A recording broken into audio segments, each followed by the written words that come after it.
Dungeon. I'm a sophomore bio major.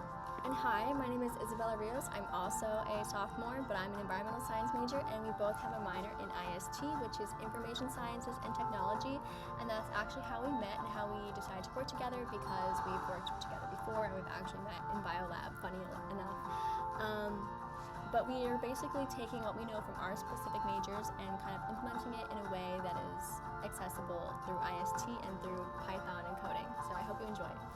To start, we have a start button and credits. The credits will take you back to the end, but can take you to the start, or takes you back to the start. Each of the buttons in this game are hand-drawn and imported in. And the button coding is also coded in a different file and imported into the main. So here at the beginning, we have just the story mode with scrolling text. So this kind of acts as like flavor text, if you will. Like it's just some details to kind of like get you into the game and kind of like set yourself up for the setting.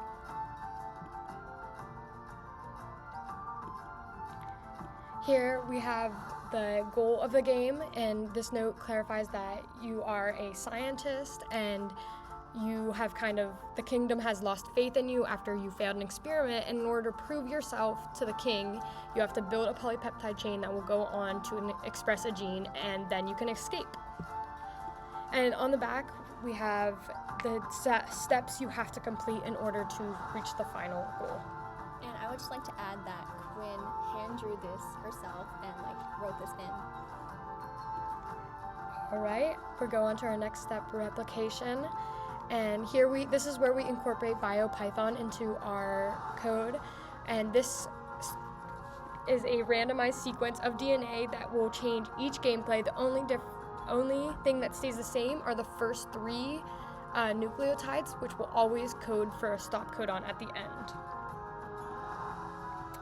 Here's more explanation, teaching the user or player about DNA replication. This says side quest, which is basically just the first of 3 mini games, which this is just to keep the player engaged and having fun so that they don't get bored reading all this text. They have something to kind of interact with as well. All right, we're on to replication.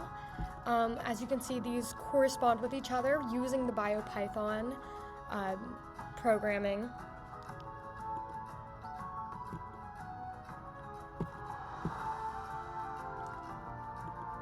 And this is a hand-drawn note for more explanation that didn't necessarily fit in our little sentence increments.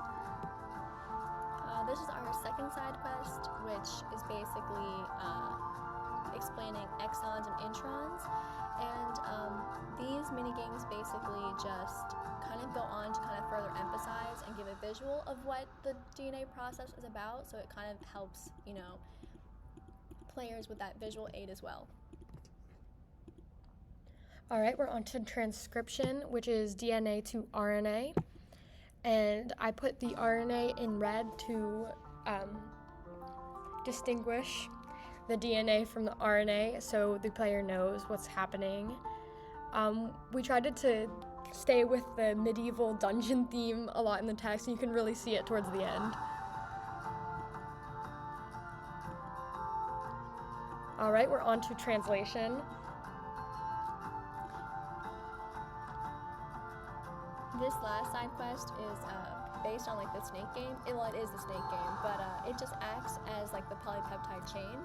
I thought it'd be fun to kind of incorporate it and pay homage to it's one of the most popular games as well. So this is pretty fun to just throw in there. All right, and you're on to the final step. And I mentioned this before, but each of these are corresponded with the 3 codons. And the polypeptide chain will always start with a start codon at the beginning, but these last 2 polypeptides will always be different. More explanation, and as we're finishing the game, you add a stop codon to finish it and officially turn it into the king. And to escape. And here we have the prologue. I got to write a lot of the prologue and a lot of the story part, and that was one of my favorite things to do in this project. It was really fun to kind of get creative and add to the character of the scientist and King Chromosome.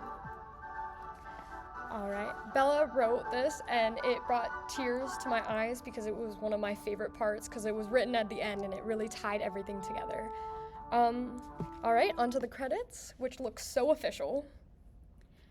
Something that kind of challenged me was kind of, I guess, quote unquote, translating over what Quinn had to what I had, because we have two different systems. She has a MacBook and I have a Windows computer, and so there were some things that were a little bit wonky, but we were able to just that was our last push to kind of finish up the project and get it out, to turn in. The hardest part for me was coding the buttons and implementing the order and sequence of everything that was supposed to go. Keeping everything straight and in order was kind of difficult, especially if a button would stop working for some reason. And speaking of buttons, this back to the start button will loop it to the end, and you can access the credits through that, or you can start again. We hope you like this. This was DNA Dungeon. Thank you so much.